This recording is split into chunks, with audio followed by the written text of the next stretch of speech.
Jai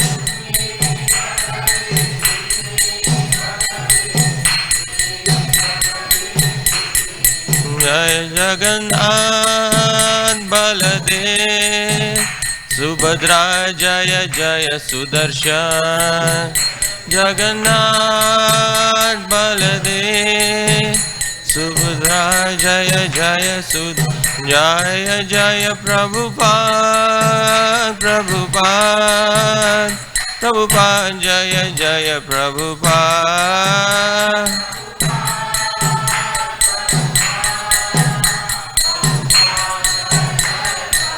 Jaya Jaya Prabhupada Prabhupada Prabhupada Jaya Jaya Prabhupada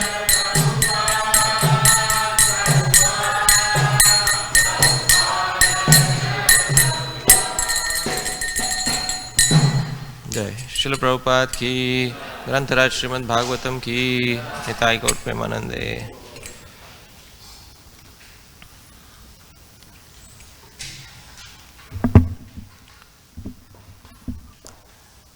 Hare Krishna.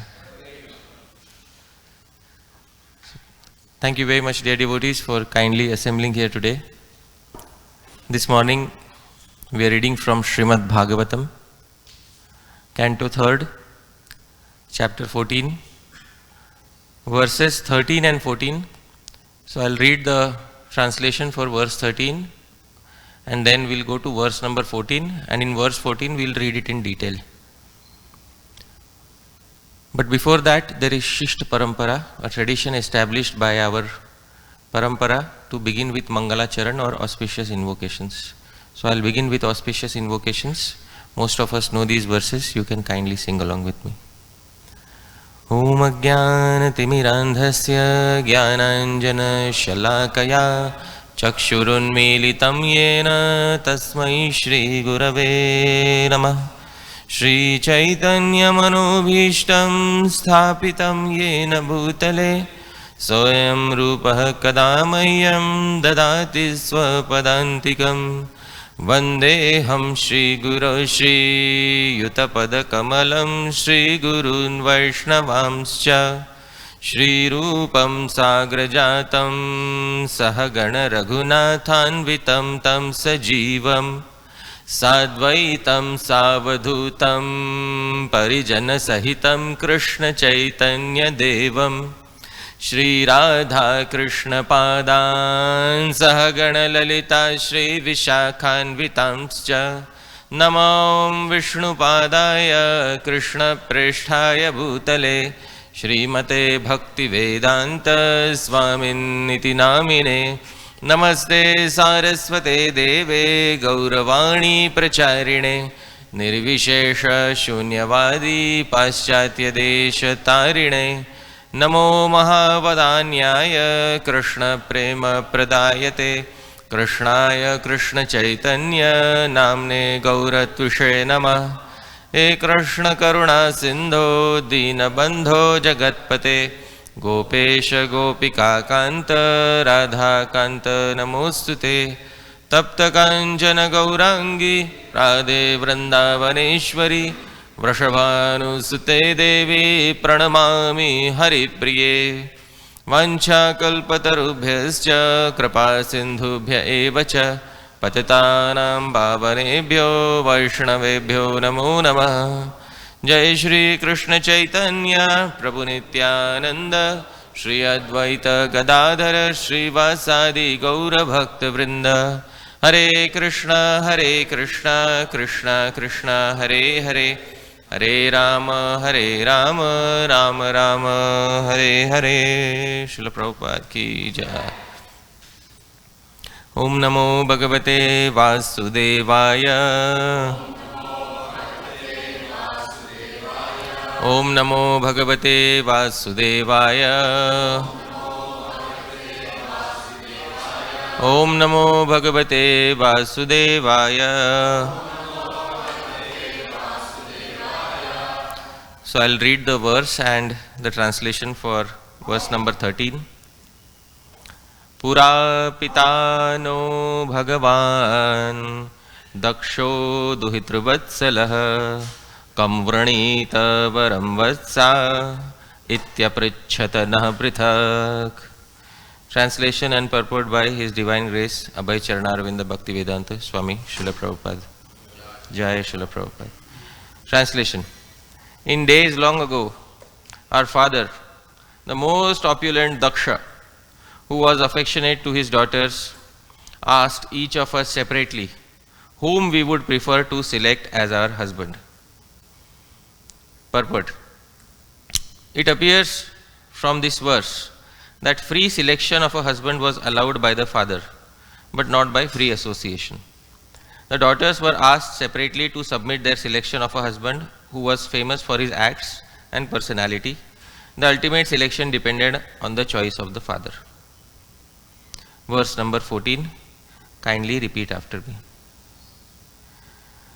Saviditvatmajanamno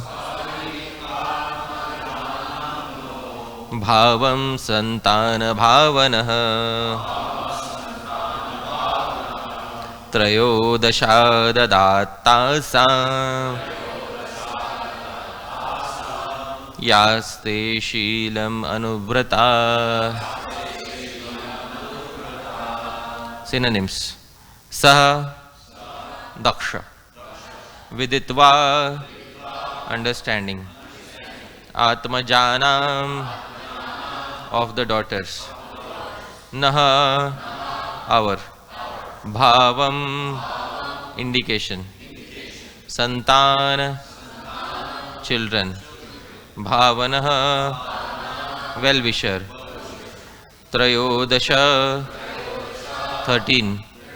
Adadat, handed over. Tasam, of all of them. Ya, those who are. Te, your. Sheelam, behavior. Anuvrata, all faithful. Translation. Our well-wishing father Daksha, after knowing our intentions, handed over 13 of his daughters unto you. And since then, we all have been faithful. Purport. Generally, the daughters were too shy to express their opinions before their father. But the father would accept the daughter's intentions through someone else, such as a grandmother to whom the grandchildren had free access. King Daksha collected the opinions of his daughters and thus handed over 13 to Kashyapa. Every one of Diti's sisters was a mother of children. Therefore, since Diti was equally faithful to the same husband, why should she remain without children? Jagat Guru Srila Prabhupada ki jai. Mukam karoti vachalam pangum langayate girim yat kripam tamaham vande Shri Gurum Dinataranam. So this is the 14th chapter of the 3rd canto, and the discussion between Shri Vidur and Maitreya Muni is continuing, and there is a description of how Bhagavan Varahadev happened to kill Hiranyaksha. So the cause of that is being explored in this chapter. At the beginning of every chapter of Srimad Bhagavatam, the original Sanskrit commentator on Srimad Bhagavatam, Srila Sridhar Swami, summarizes every chapter in a single verse. So he gives a one-verse summary of every chapter at the beginning of every chapter. And Srila Sridhar Swami is the most authentic Sanskrit commentator on the Srimad Bhagavatam according to Sri Chaitanya Mahaprabhu. So Sri Chaitanya Mahaprabhu says in the Chaitanya Charitamritam, Sridhar Swami Guru Karimani, Sridhar Anugat Karo Bhagavat Vyakhyan.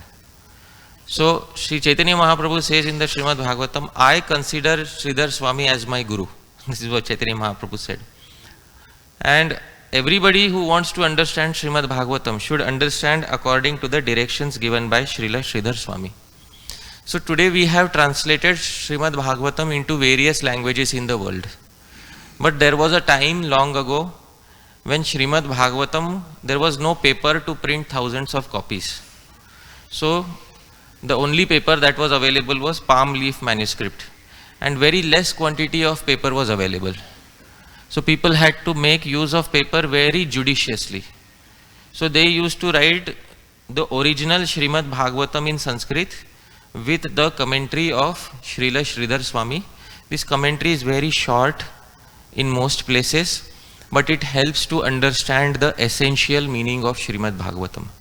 The name of the commentary is Bhavartha Deepika. Bhavartha Deepika, Deepika means a lamp to illuminate Bhava Artha, the most essential meaning of Srimad Bhagavatam. Because there can be hundreds and thousands of meanings of every verse.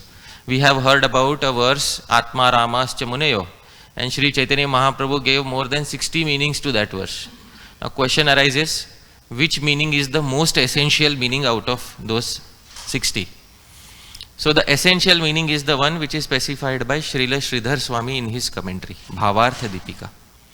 So Srila Sridhar Swami at the beginning of this chapter specifies the purpose of the chapter. He says, Chaturdashe nidhanam tu tadvadhe vaktum uchyate. Chaturdashe, in the 14th chapter, nidhanam tu tadvadhe. The reason for the killing of Hiranyaksha is being explored. That is what Srila Sridhar Swami says. And Sandhyayam Kashyapad Garbha Sambhava Kamato Dithe. And Sandhyayam, in the evening, Kashyapad Garbha Sambhava. From Kashyapa there was a pregnancy of Diti that happened. And Sridhar Swami says, what is the reason? Kamato Ditehe. Because of the lust of Diti. So it is very clearly mentioned in a single verse what is the summary of the chapter. So in this chapter, the reasons will be explored as to why Bhagavan killed Hiranyaksha, beginning with the pastime of Kashyapa impregnating Diti due to the Kama or due to the amorous desire of Diti that was present in her heart. Very simple. So now, there is a reason behind this verse, and Srila Prabhupada in the final line of the purport, he has indicated what is Diti's mood in this particular verse. Diti is indicating repeatedly to Kashyapa that, dear Kashyapa, you have satisfied all the other daughters of our father Daksha, but you are behaving partially towards me. It seems as if you are behaving partially towards me because you are not easily agreeing to fulfill my desire. Now, this is not the reason why Kashyap is not agreeing to fulfill her desire. She desires to be united with Kashyapa so that she can also beget children. Now, this desire in Bhagavad Gita is representative of Krishna. So, in the Bhagavad Gita, Shri Krishna says, Dharma viruddho bhuteshu kamosmi bharatarshabha. That, O son of Bharat, I am that lust which is not against the principles of dharma. And Srila Prabhupada explains that any lust or any sex desire which is for the sake of producing children is representative of Bhagavan Shri Krishna. So if it is representative of Bhagavan Shri Krishna, why is Daksha saying no to it? Now Daksha is not supposed to say no to it. But Daksha is little hesitant because it is evening time. Sorry, not Daksha, I'm sorry.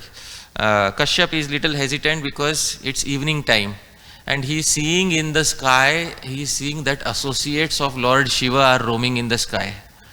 And he is a little afraid. If any one of those associates enters into the womb, then it will be terrible news for the family. So Kashyap is a little hesitant only because of the time. Otherwise, a husband who is following Vedic principles will never refuse a wife who is approaching him for the sake of begetting children. So he will never refuse. But the only reason is because the time is unfavorable.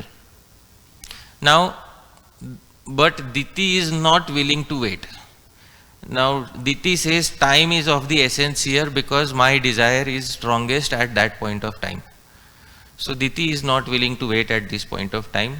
What happens as a result is Kamato Ditehe. Because of the lust present within the heart of Diti, the demons are born in the form of Hiranyaksha and Hiranyakashipu. This is what is going to happen. Now, as devotees also, Srimad Bhagavatam is teaching us the various situations in life that may take place in our lives too. So from the path of devotional service, nobody is permanently disqualified. Each and every living entity, they have an adhikar, a right to practice devotional service, no matter whether they are affected by lust, anger, greed or etc. This is specified in Srimad Bhagavatam, akamaha sarva kamova, that even if we are sarva kama, even if we have all desires, we can perform tivrena bhakti yogena. We can perform bhakti yoga with a sincere desire. But the first obstacle that a sadhaka or a practitioner usually encounters is kama.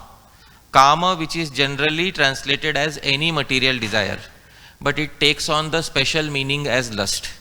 Every word can have a general meaning and it can have a special meaning. So general meaning of kama is any desire and special meaning of kama is lust. Just as we have a term mobile. Mobile general meaning is anything that moves is called as mobile. But a special meaning of mobile is cell phone. So that is called as rudhi artha. Rudhi means the meaning that has been accepted popularly by the society. So the rudhi artha of kama or the popularly accepted meaning of kama is lust. Now this lust is a barrier for every progressing sadhaka. And how does the sadhaka get out of this disease of lust? It is very important to understand. So many sadhakas try a lot of things in order to get rid of lust. But unfortunately the Srimad Bhagavatam says that it is impossible for anybody in the material world to get rid of lust. There is only one person in the material world who is free from lust. This is specified in the verse of Srimad Bhagavatam. So I don't know who is controlling the screen. Yeah. Can we pull out a verse? 3:31:17. So 3:31:17 we'll pull out from the screen. I will read the verse till that point of time and explain the verse. The verse 3:31:17. Shri Kapil Muni is saying to his mother, Devahuti, Tat Srishta Srishta Srishteshu, Kon Vakhandita Dhihi Puman, Rishim Narayanam Rite, Yoshin Mayeha Mayaya. Tat Srishta Srishta Srishteshu, Brahma has created somebody, Srishta. Whom did he create? Prajapatis. Tat Srishta, whom did the Prajapatis create? They create the demigods. Srishteshu, and then the demigods created all the human beings basically. So Srishta Srishta Srishteshu, amongst the created of the created of the created of Brahma. Konu Akhandita Dhipuman. Is there anybody who can remain free of lust? It's a rhetorical question. Answer is no. There is one person.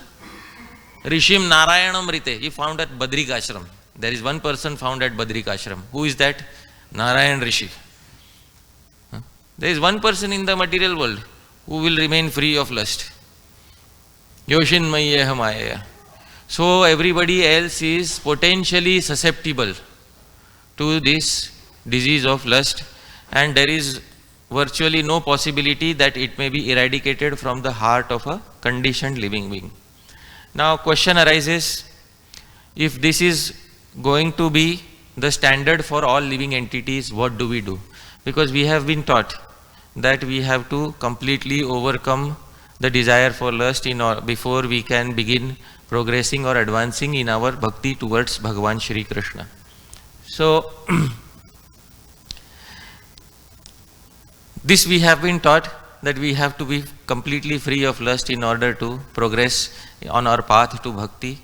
So what do we do with these material desires that are present within us? That is very important to understand. We have to come to terms with this desire, and we have to understand how do we get out of this desire, even though Srimad Bhagavatam has said that there is virtually no conditioned soul who can get out of it. So 3:31:37. 37. Yeah. So we will see the translation by Srila Prabhupada.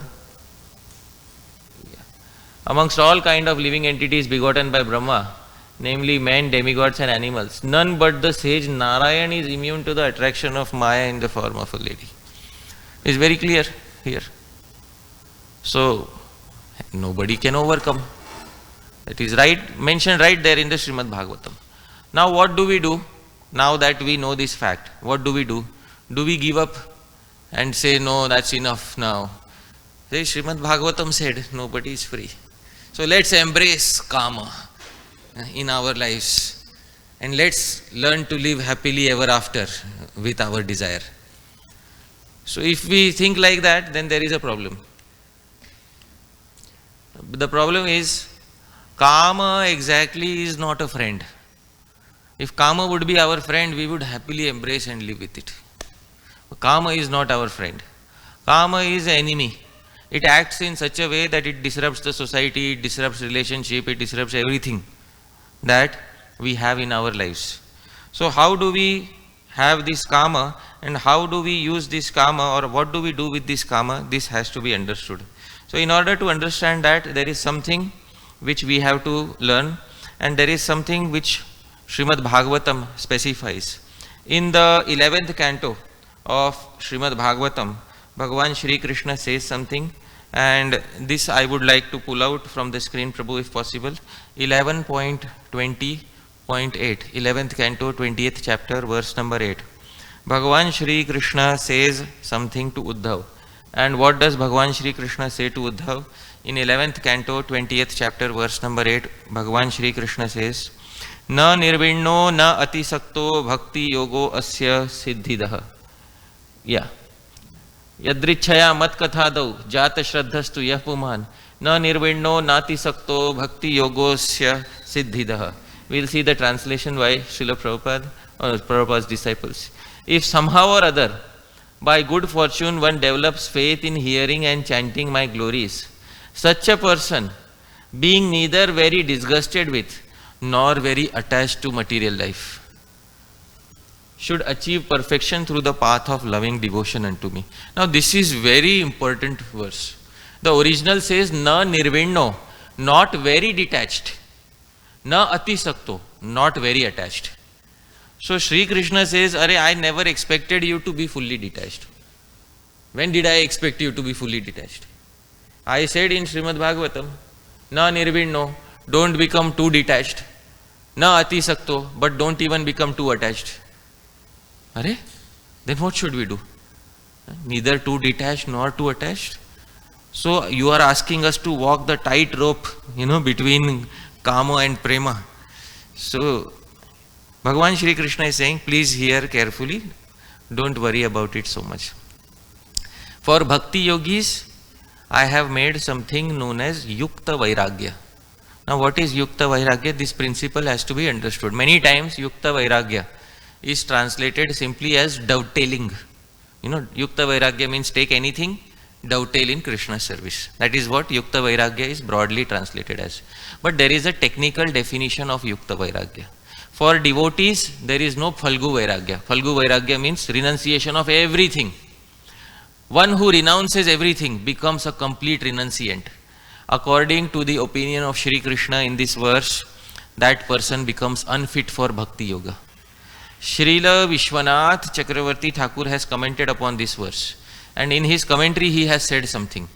He has said a person who is too attached is fit for Karma Yoga. A person who is too detached is fit for Jnana Yoga. It's only the person who is neither too attached nor too detached that becomes fit for which yoga, dear devotees? Bhakti Yoga. So that is the middle path that should be practiced. If too attached, he cannot surrender to Bhagavan. And too detached, there is a problem. What is the problem? Because if it is that person is too detached, this person cannot understand Bhakti Ras. Cannot understand Bhakti Ras. Ultimately, after all that detachment and practice and every morning coming to Mangalarti and doing everything, after that we wanted to achieve something. What did we want to achieve? So we are singing every morning. Sevadhikara diye karo nija dasi. Arey, give me seva adhikar. and give me this seva adhikar in Goloka Vrindavan will not be available unless we have bhakti ras flowing within our hearts. Now the person who is too detached, the person from whose heart lust has completely gone, or so he thinks, has completely gone away. Now when such a person hears of bhakti ras, this person says, nah, this bhakti ras is also, sense gratification. You are calling it bhakti ras, but actually it is sense gratification. You should be fully detached. Even from these descriptions in Srimad Bhagavatam, you go to 10th canto, you will hear Krishna is inviting all the gopis on the flute. And all this, you are sense gratification.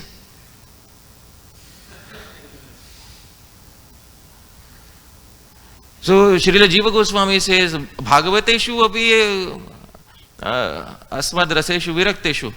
There are some individuals, when bhakti rasa is portrayed in Srimad Bhagavatam, some individuals become detached from that rasa also.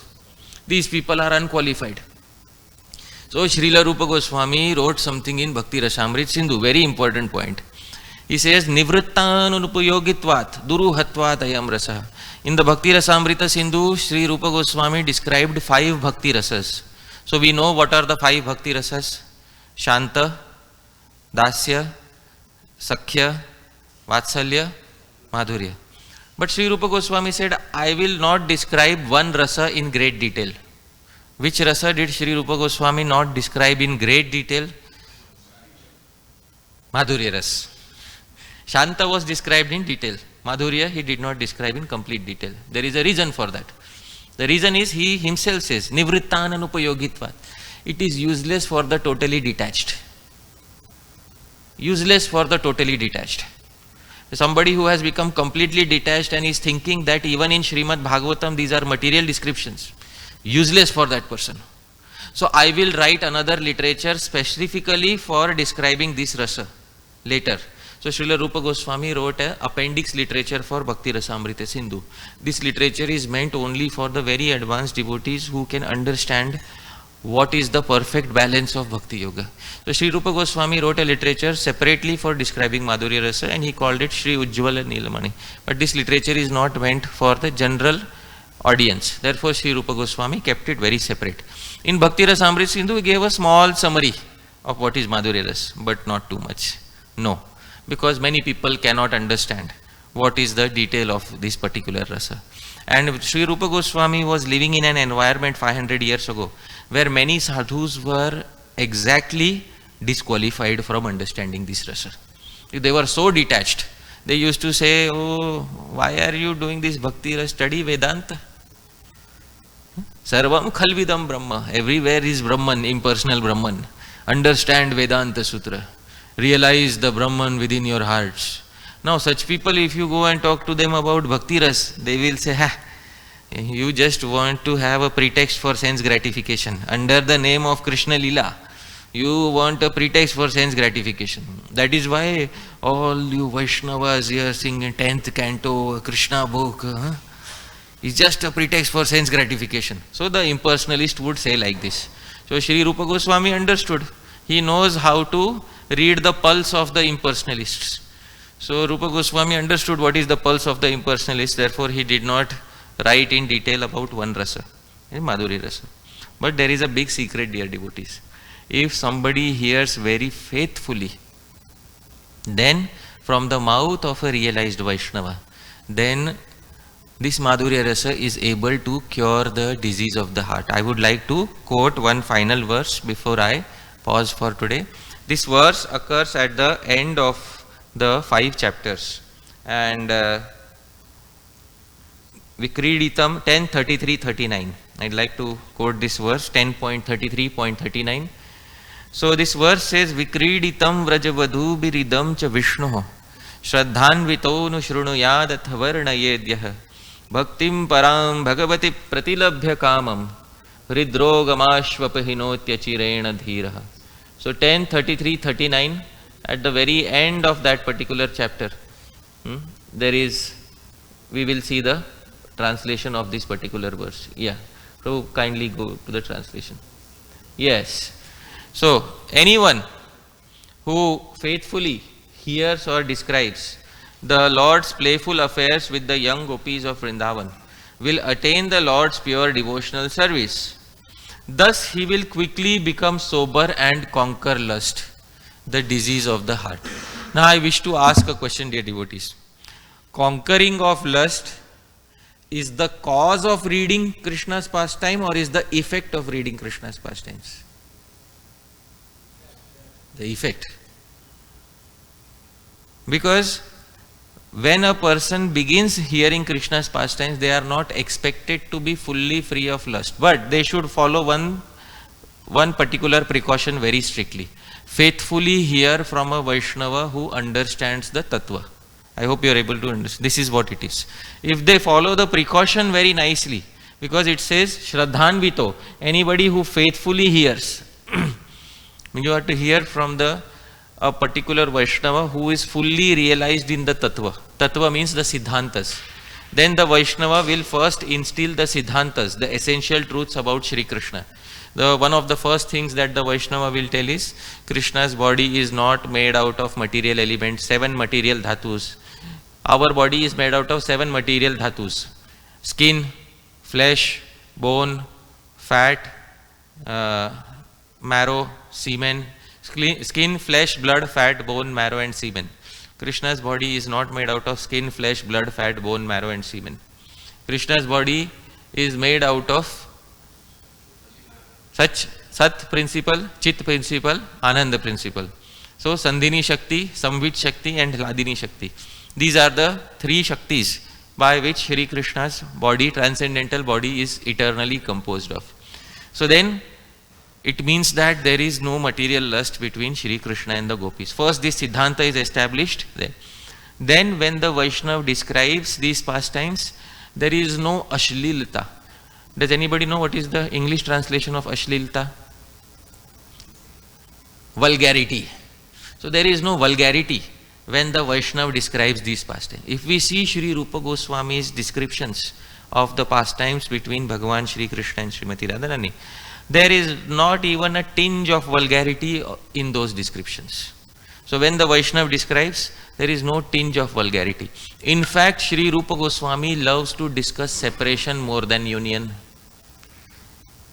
He loves to discuss separation more than union. And thus, Sri Rupa Goswami creates for us what is known as Bhava Vrindavan, a Vrindavan within our heart. A Vrindavan which is free from all the negativities of the Vrindavan that we see today geographically. Many of us have gone to Vrindavan. And we have seen the concrete and the buildings and the trash everywhere. How many of us would want to carry all of that in our heart? No, we don't want to carry those aspects of Vrindavan in our heart. So we have to develop what is known as Bhava Vrindavan. Bhava Vrindavan is Shri Vrindavan as it is described in the literature of the Goswamis. This Bhava Vrindavan is described by Sri Rupa Goswami. It is free from all vulgarity. And once this Bhava Vrindavan is established within the heart, then the devotee can faithfully relish these pastimes, and then he will understand that vulgarity is not the purpose of life. The purpose of life was loving interactions, to hear the loving interactions between Srimati Radharani and Krishna. Gives up all the vulgarity of heart, accepts Bhava Vrindavan within the heart, becomes sober and quickly conquers lust. Dear devotees, in this way, although Srimad Bhagavatam says in one place,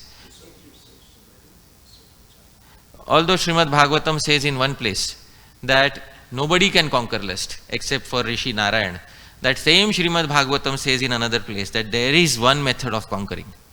The one method of conquering lust is to faithfully hear any pastimes of Shri Krishna. Now, this particular verse is in relation to the amorous pastimes or Rasalila. But any pastimes, childhood pastimes, pastimes with parents, any pastime is capable of conquering lust, the disease within the heart. So any ras, whether it is Dasya ras, Sakhya ras, Vatsalya ras or Madhurya ras, is capable of conquering the disease of the heart. But Sri Shukadeva Goswami specifically spoke this because Parikshit Maharaj was in doubt. How did Krishna enjoy with the wives of others? So Sri Shukadeva Goswami is saying in relation to that, oh Parikshit, forget about that. Your own disease will also be cured if you hear this. So This is what is the conclusion of Sri Shukadev Goswami in Srimad Bhagavatam. So dear devotees, this is our sure short method of conquering lust. It does not fail, but we have to do something. First and foremost, we have to qualify ourselves to be able to listen from a Vaishnava who understands the Siddhantas and Tattva. And once we hear faithfully from a Vaishnava Guru, then it will be possible that the disease of the heart will go away completely. Alright, dear devotees, so we have to do our bit. We have to hear faithfully. And we have to develop faith in these narrations. Then the rest will be done. I hope it is clear, dear devotees. Thank you very much. Yadatra skhalitam kinchit vidvamsah purayantu tat. Yadatra saushthavam kinchit tad guroreva menahi. Yadatra skhalitam kinchit. There may be mistakes in my presentation. If there are any mistakes, vidvamsah, you are all learned devotees, purayantu tat. Please correct any mistakes. But yadatra saushthavam kinchit, if there was anything nice, please remember tad guroreva. It belongs to my Guru Janas. Menahi. It doesn't belong to me. Thank you very much. Jagat Guru Srila Prabhupada ki jai. Yes, Prabhuji. Yeah. Haribol, Hari Parshad, Prabhu. Thank you very much for a wonderful presentation. We know that verse from the third canto, Lord Rishabhadev.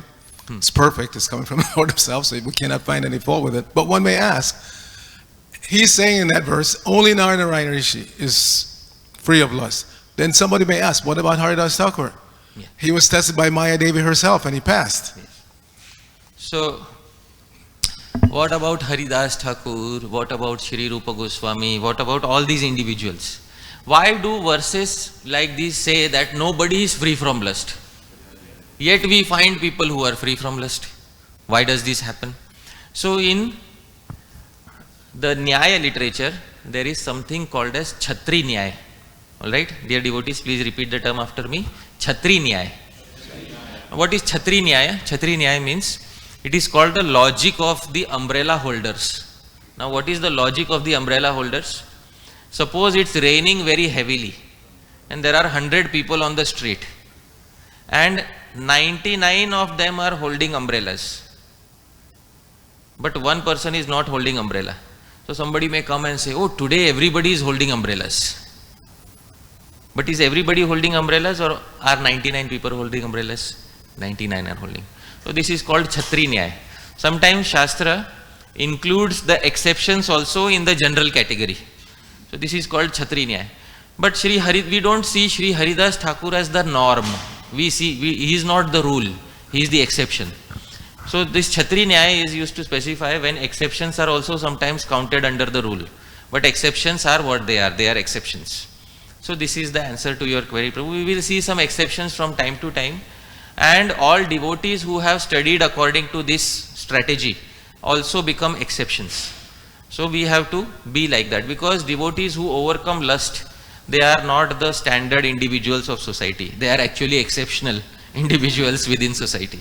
So all of us have to try and be those exceptional individuals in society who overcame the disease of the heart by faithful hearing of Shri Krishna Katha. So I hope that satisfies the query to some degree, Prabhuji. Thank you. Wonderful answer. Hare Krishna. Hare Krishna. Yes, Prabhuji. Can you pass us a great question about how if one hears the pastimes of, Krishna, the gopis like that from a qualified person, one becomes free from lust and hunger. It said quickly, or maybe even said very quickly. I can't remember. So how quickly is quickly? Because obviously, at least to me, Prabhupada's a qualified person. We've been hearing from him. Some people up to say 50 years plus. So is quickly a few minutes, a few days, a few weeks, years? What is meant by quickly? Yeah, so what is meant by quickly? Ashu. Quickly means as quickly as the disciple can grasp the tattva. Because a teacher teaches and there are 50 students in the class. Now there are some backbenchers who don't grasp the tattva at all. For 50, 60, 70, 80 years, some students may be listening, but they have not understood. And then there are some students who are front row students, who understand the tattva very quickly. So as soon as the disciple understands the tattva, the essential siddhanta behind Shri Krishna's pastimes, that quickly the disciple can become free of lust. Also there is something else recommended in Srimad Bhagavatam, what is recommended is that we may also take help of some individuals who are very qualified, and such individuals may act as Shiksha Gurus. So Srimad Bhagavatam says this in the 11th canto, and I will point out the verse. Prabhuji, you can please pull out the verse. I'm sorry, if I would have able to connect my laptop, I would have showed immediately. 11.9.31. So no statement without giving a praman. A proof is required for every claim that is being made. So I'm making a claim, so I'm backing it up with a proof. 11.9.31. So in this verse, it is specified, Nahi ekasmat guror jnanam susthiram syat supushkalam brahmaitad advitiyam vai giyate bahudharshibhi. So in this translation it is said, although the absolute truth is one without a second, the sages have described him in many different ways. Therefore, one may not be able to acquire very firm or complete knowledge from one spiritual master. Sometimes it may also happen that we may need to accept multiple Shiksha Gurus in order to hear the Tattva, but all those Shiksha Gurus should be equally qualified. And if it doesn't happen, we are not able to find anybody as Shiksha Guru, then at least from our Diksha Guru, we should hear very carefully and understand the entire Tattva. So both possibilities are there. Either accept a Shiksha Guru who is equally qualified and knows the entire Tattva. It is right there in the Srimad Bhagavatam. That accept multiple spiritual masters, multiple Shiksha Gurus. The tradition also allows multiple Shiksha Gurus. So there is no harm in accepting multiple Shiksha Gurus. But if one has to hear from a single source, then that single source hearing has to be so careful and potent. The hearing should be so nice that the entire Tattva should be realized as soon as possible. When a person realizes the Tattva, the sooner a person realizes the Tattva, the better it is for them, quicker it is for them. So I hope this satisfies your query. All right? Thank you so much, Prabhu. Yes, Prabhu.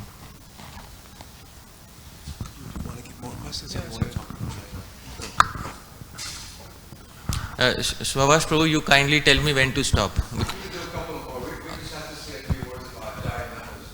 Okay, sure, Prabhu. Yeah. Yes, Prabhu. Okay, in I think original verse is explained, and you have to have great faith in listening narration of these pastimes. So can you maybe deeply explain what implicates this word faith? Oh. This is one thing. Another thing is, so you said that we have to hear from advanced Vaishnavas about confidential pastimes of Radha Krishna. So is explained actually hearing and reading is, you can say, the same. So we are reading books from Srila Prabhupada, these pastimes in Krishna book, all from Acharyas in Chaitanya Charitamrita. He said, he write down, he should read all these so-called Rasika books, okay? So this is also hearing from Rupa Goswami.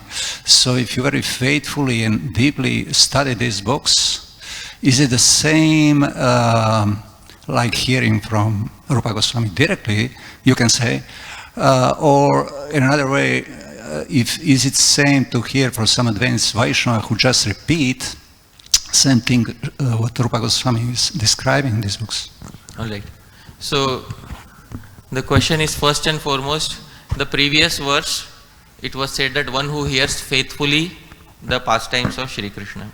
Faithfully, the term was Shraddha, and you asked me what is the nature of that Shraddha. So that was the first query. So when we say Shraddha, actually Shraddha is the first step on our path to bhakti as described in the Bhakti Rasamrit Sindhu. Shri Rupa Goswami says Adau Shraddha. In the very first step we have to develop Shraddha or faith. Question arises, what is the meaning of faith? Faith in what?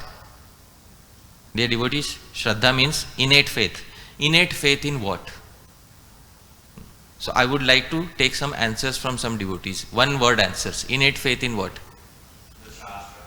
Okay, just Shastra. Yes, Prabhu.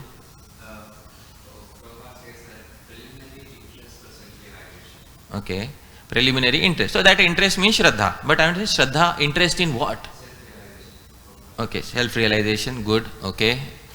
So what Dhameshwar Mahaprabhu said is the answer which is given by Sri Jiva Goswami.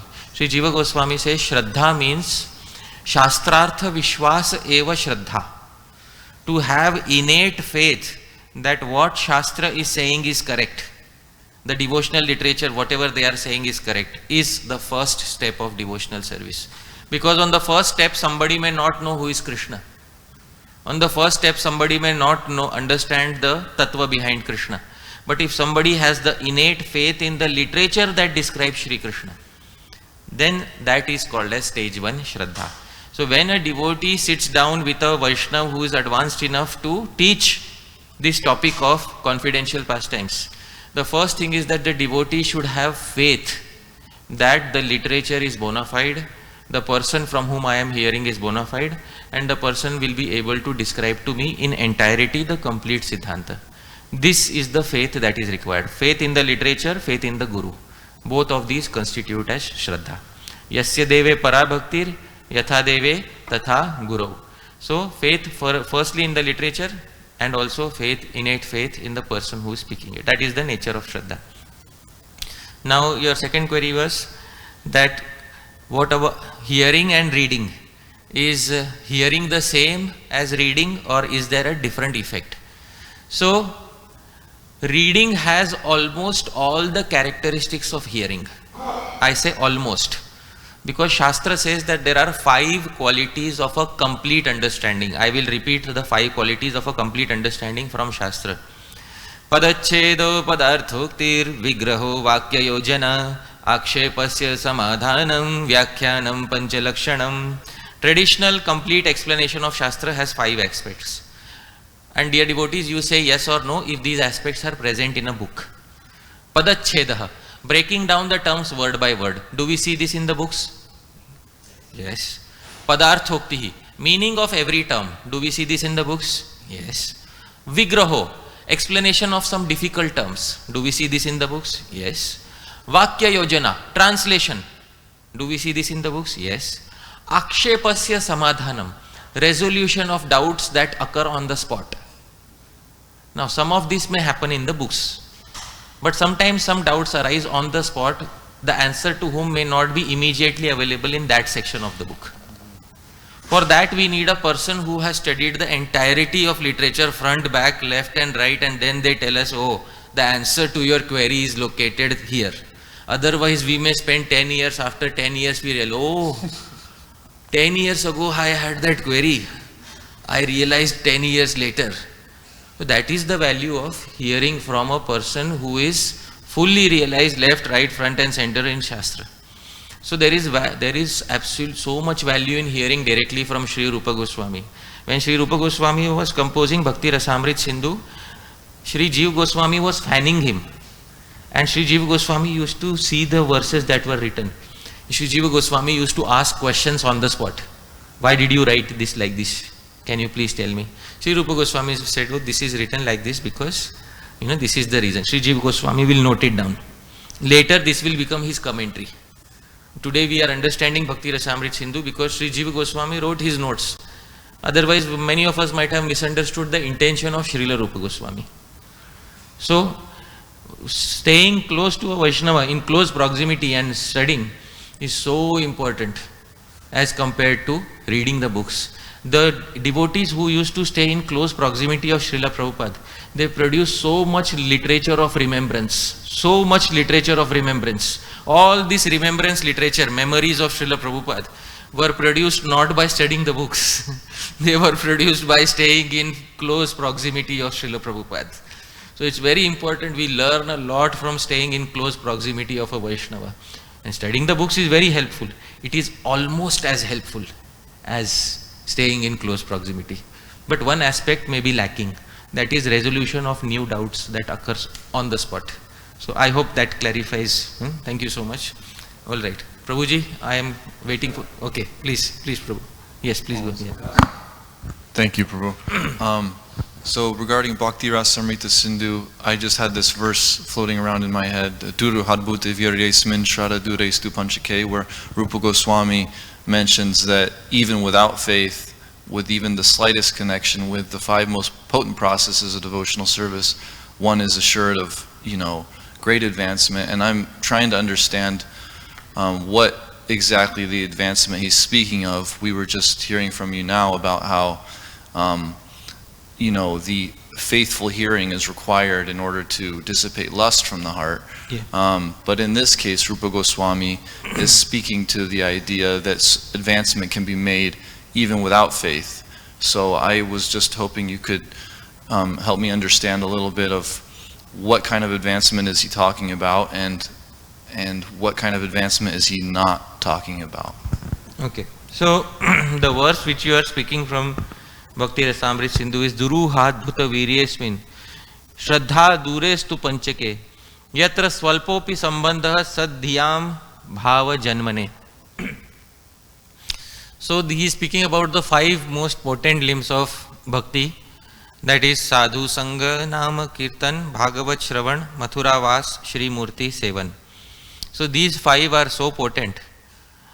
Shraddha Dure Astu, let Shraddha remain far away. Swalpopi Sambandha, even little bit of contact. Sadhyam Bhava Janmane, for those who are Sadhyam, those whose mind is on the proper path.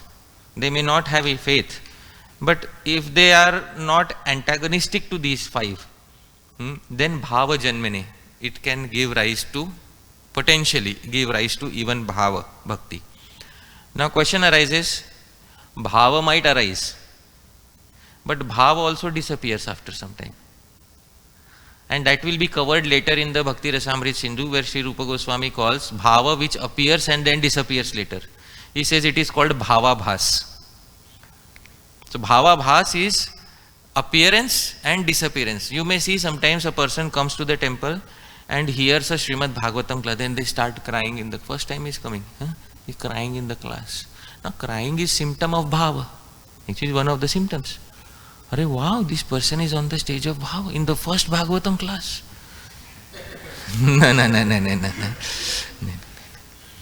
Then he goes home and he switches on the TV where he's watching World Cup final match. So what happened? So he experienced a semblance of Bhav, and this is called Bhav Abhas. But even though it was a semblance of Bhav, Sri Rupa Goswami says, very fortunate person, very fortunate person. Because now he experienced that initial taste. Now it will keep him, he will keep coming back. Although he'll go back to his home and watch soccer, but he'll keep coming back to the Bhagavatam class. Gradually he'll get fixed up. Gradually he will have Shraddha. He'll go through the process. So Bhava Janmane here indicates, in some exceptional cases it can lead to full-fledged Bhava, but that requires previous life piety.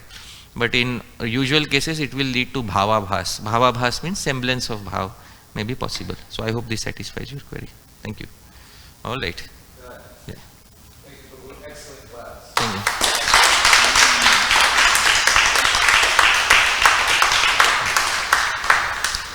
So we just want to take a few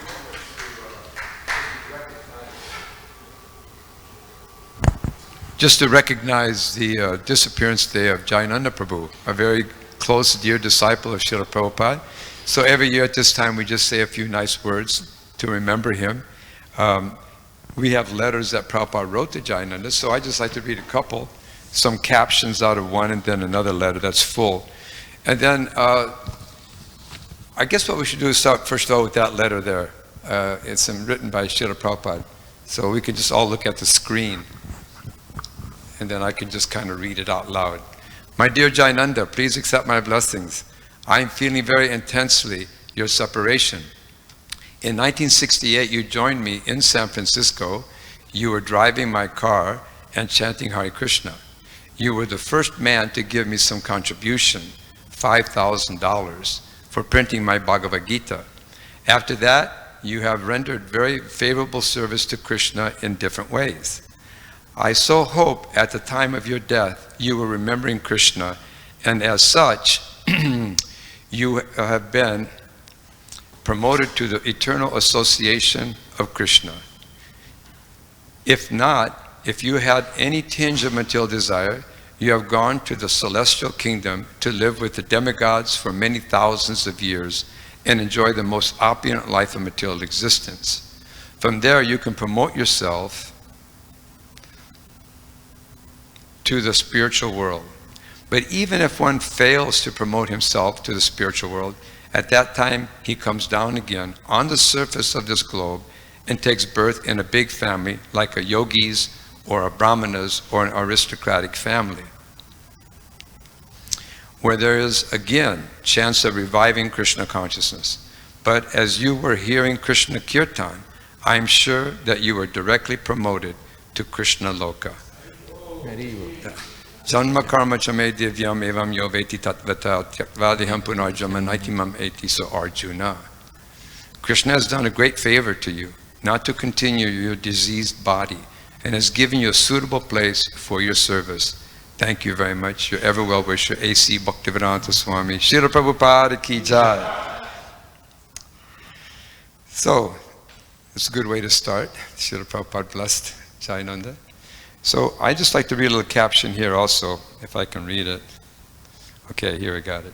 This is a letter written by Srila Prabhupada on May 11th in 1977. Quote, Prabhupada, Jayananda's death is glorious. It is very good that he has stated, excuse me, what is the use of such a useless body? Better to give it up. He has left his body very wonderfully, and he has been transferred to Vaikuntha. I have already sent a condolence letter for publication in the Bhakti Godhead. Everyone should follow the example of Jayananda. I am very proud that I had such a nice disciple.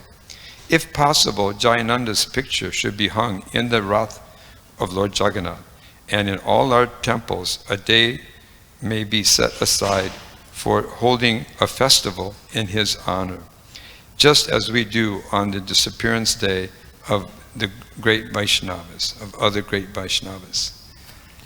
So, this is a prime example of a devotee surrendering to his spiritual master and carrying out his instruction, and how grateful Srila Prabhupada was in terms of Jayananda and how he helped him. And all it started out with just a $5,000 donation. Of course, at that time, that was worth probably $20,000 as compared to today. But other things about Jayananda that were extremely wonderful. I'm sure that Sunanda, you know a few things, right? You don't? Oh, I'm sorry. Am I the only one? Yeah. Yeah, well, I do know that Jayananda was very, very prolific in making the Rath Yatra carts festivals a success. And he did build the carts in San Francisco Rath Yatra. And he also he started and helped in building the Rath carts that we had here in Los Angeles. He wasn't able to see the finished product, but he did and was very prolific in getting the opportunity to have the Rath Yatra. Himself and Mukunda Maharaj, they vigilantly, day in and day out, went to protect and produce a situation where the devotees could have a Rath Yatra for Lord Jagannath. So they were very, very prolific in that. Another thing about Jayananda was his character. He was a very humble person. Although he was senior to all of us, he was very humble. My experiences with him were in the Rath Yatra in 1974 in San Francisco, and he was so kind to all of us. We were like bhaktas, and we didn't know anything about Krishna consciousness practically. But by his association, he made Krishna consciousness so fun and so much excitement that it was very, very beneficial for us in our spiritual advancement. Although we didn't know much, just by his association, as we were hearing, association is the first, and then after that we seek out sadhu sangha, and then after that we get devotional service. And Jayananda was like that. He was actually a person that you associated with. He actually helped you understand Krishna consciousness very nicely, and by his association we developed a desire to do devotional service, and from that, you know, we got purification and our faith grew. So he was that kind of a person, and he would do anything. He did the carts, of course, but then at one particular point he was also a Sankirtan leader in New York in the 70s, the later 70s. Before he passed away, he was the Sankirtan leader of a party, a ladies' party in New York. I went there to distribute books, and he was there, and He was guiding lots of devotees in book distribution. So he didn't stay with just one particular service. He was very multifaceted in his ability. And what was really wonderful about it was that his character, it was so sweet and so tender. He was very, very tender and sweet devotee. And that helped a lot of devotees, including myself, to be very confident in our Krishna conscious career. It helped a lot, that association. Okay. Yeah, give a story. No, it's okay. Yeah, just as Suhas said that Jayananda Prabhu was so humble. And this is a story from, I believe, San Francisco days. One gentleman had come to the temple to speak to the temple president. And he came to the temple, and there was this devotee who was taking out the trash, the garbage. And so he was the only person around, only devotee around. So he said, I'd like to meet your temple president. And he said, it was Jayananda. I said, well, I'm the temple president. I'm right here, taking out the trash. So that's the kind of person, and that's the mood that we all actually imbibed in Krishna consciousness in those days. We did anything and everything for Prabhupada in the service of the Sankirtan movement. It wasn't you just were a cook or you just were this or that. You do the needful, as was the saying. We did the needful. So Jayananda was a perfect example of that kind of devotee, surrendered to the Guru to do anything and everything for his service.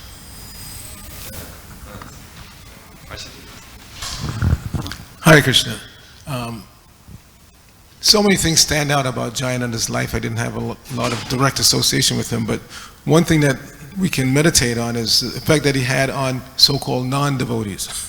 Sometimes we really concentrate, as we should, on associating nicely with devotees that are in the community, but the effect is also felt if we're advancing by how we react or the reaction that we get from people outside the community. So Jayananda had that kind of effect. Everybody that he dealt with, those that, from going on the Boga run, from trying to get permits, whatever, anybody that he had contact with, later on when they found out that he had passed away, some of them cried. Because he had such a positive effect on them as a human being. They didn't necessarily know that he was a great Vaishnava or whatever, they just knew that they liked this person. So if we're making advancement, Dhira Dhira Janakpriyo Priyakaro. This is the effect the Goswamis had when they were present. The Dhira and the Adhira both loved them because they were very positive personalities. And they interacted very nicely with everyone. They didn't discriminate that here's a Vaishnava and here's a non-Vaishnava, therefore, I should treat them differently. They treated everybody nicely and therefore everybody reacted nicely to them. Prabhupada said even when husband and wife would have, some disagreement, they would say, okay, let's go to Rupa Goswami. Whatever he says, we'll accept. So that was the effect Rupa Goswami had. And Jayananda was kind of like that also. Whatever interaction he had with anybody outside, they were favorably attracted. Anyone else?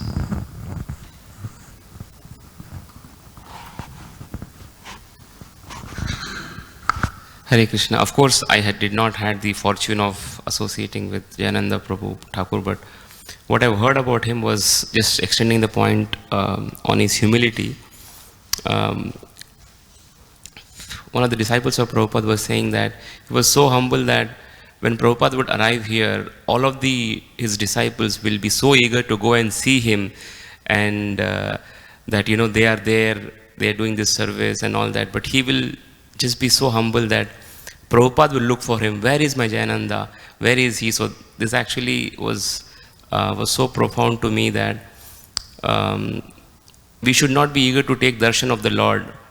The Lord should be or we should act in a way that the Lord wants to see us.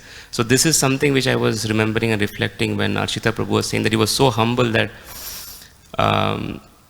he would not glorify his own services. His services will speak so much about him that his spiritual master will seek for his disciple. Where is my Jayananda? So that was something which was very touching for me. Thank you, Prabhu. Hare Krishna. just a couple of other things. I do remember that when I was helping him build the carts in San Francisco, I caught myself, we went there and he had a parking lot, and it just reminded me when you were saying that, what it reminded me was that most of the people that were doing the service in this parking lot in San Francisco were not even devotees. They were just friends of the devotees. It was a little group of us. So, and that was his excellence. Sometimes a person would be just walking by, and he could say, "Hey, you want to work with us?" And they go, "Sure." Boom, he'd bring them in, and he'd have them doing some painting or something. It was his character. And what was really kind of funny to me now today was that's where I was introduced into drinking 7-Up in Krishna consciousness. We were very strict. We only drank, that nectar drink that the devotees made. But all of a sudden, we were in there working in the parking lot, and we were really thirsty because it was hot. And he'd come out with a cold 7-Up. And we'd go, wow, Krishna consciousness is great. It was just so simple and so beautiful. That was the point. And that was the camaraderie that was actually developed, and that was just incredibly beautiful. So, I'll just read one more other thing about Jayananda here. Just a little something from Prabhupada, which I think would really be helpful. My dear Jayananda, please accept my blessings. I'm in receipt of your letter dated November 13th, 1973. I was very happy to hear from you. I am always thinking of you and praying to Krishna for your advancement in Krishna consciousness. That you are engaged in street sankirtan in San Francisco is fully approved by me. That you are feeling more and more enthusiasm by doing this is quite natural, as sankirtan is our life and soul. My Guru Maharaj used to say, one who has got life, he can preach. Yes, I remember the old days in San Francisco. Krishna has been so kind upon me to have sent so many sincere disciples to help me push on this movement on behalf of my Guru Maharaj. You continue with your program there in San Francisco, always strictly keeping our principles, and Krishna will bless you with greater and greater realization of the importance of this movement. I am dependent upon you, my older disciples, to carry it on. Yes, he even went to the point of driving taxi cab. He was a taxi cab driver to make money to help maintain the temple and the book distribution cause. So he was a really wonderful devotee. We could go on and on, but at least we have an introduction here to those of you who have not had anything, didn't hear about Jayananda. Great devotee. Prabhupada loved him. He was very sincere, one of the pioneer devotees in Krishna consciousness, especially up in the Bay Area. And he was the father of the Rath Yatra festival that we see in the Krishna conscious movement today. And it was very glorious. Prabhupada was very happy. All right. Thank you very much. Jayananda Prabhu ki jai.